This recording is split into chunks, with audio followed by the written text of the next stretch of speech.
This is actually something that Andrew Tate introduced to me. Was that like, no, you should not be around that female energy all the time because it drains you as a man. You should actually be around your boys. You should actually be around other men who are conquering and accomplishing things. And then you spend your time with your woman, and that time apart allows her to appreciate you more. Yeah. She really appreciates you because she can only appreciate you when she misses you.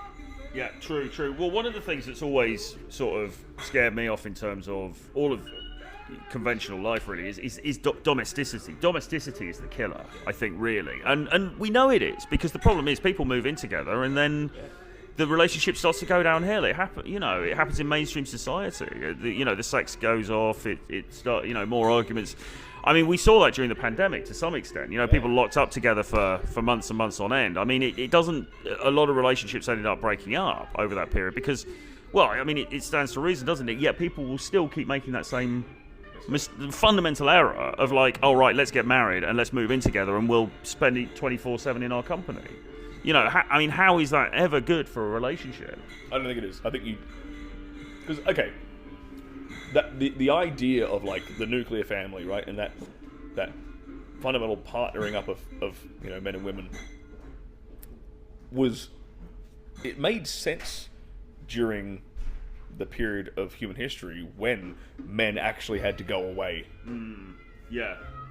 To bring home the bread. They had to go away to fight. They had to go away to make a living. They had to leave the household, leave their city, leave their town, whatever, and go somewhere else, and then come back with the spoils. Even go back to like hunter-gatherer times. They had to go out on the hunt.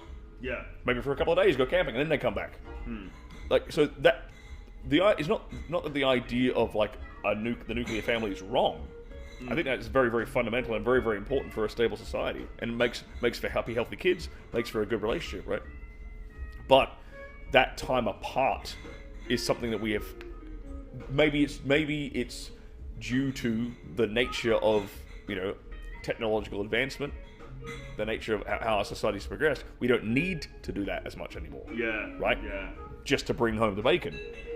But it's still. Then we have to, as men, we have to artificially, maybe not necessarily artificially, but in some way, shape, or form, create that space. Yeah. So we can have that time apart, where she can learn to appreciate what you actually bring as a man to her in her life. Yeah. Right? That stability, that emotional stability, right? That nurturing, that protecting, those resources, and then create the distance again. Yeah. Repeat this process again and again. It's like, what is that? What's the old saying?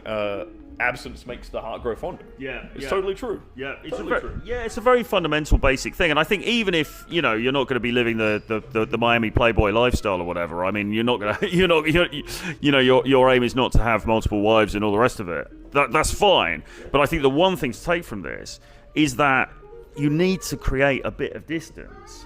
You just do, and I've seen so many just of my friends, like people that I know not involved with any of this stuff, who got married and they spend a bit of time together. And unfortunately, a lot of marriages end up breaking up, and I think this is a big part of it. You're sat around in your house with the wife, too much time together, and all the mystery goes. Yeah. And it's just not a good recipe. Human beings need, they have a fundamental need for both certainty and uncertainty. That's a really profound point, actually. We need both, and when you only have that certainty, like, oh, he's going to be home at 6 o'clock, he's going to be doing this, here's his routine, he's going to do the exact same things, he's going to say the exact same things, he's going to treat me exactly the same way. There's no uncertainty in her life, in her relationship, or in yours, really. So what's going to happen? Well, she's going to have to create some uncertainty. Yes. By creating drama. That is going to, because then she's not consciously thinking it. She's doing it unconsciously, but she has to create that drama to create some uncertainty, because she doesn't know how you're going to react to that drama, right? And then that fulfills a need of hers. Yeah. So that is why she's if you're living with her 24/7, she starts acting like a bitch, because you've given her nothing but certainty. There is no mystery, like you said, no mystery, no intrigue, no emotional spikes, nothing whatsoever. It's all too comfortable. Yeah. Purely, but maybe that wouldn't have been the case if you were on the frontier as a pioneer in California hundreds of years ago, trying to not get dysentery or whatever as you're, trailblazing across the West, because the very nature of existence was uncertain. Yes. But now we live in a society where basically every one of our fundamental needs are taken care of. So there's a whole lot of certainty in our lives.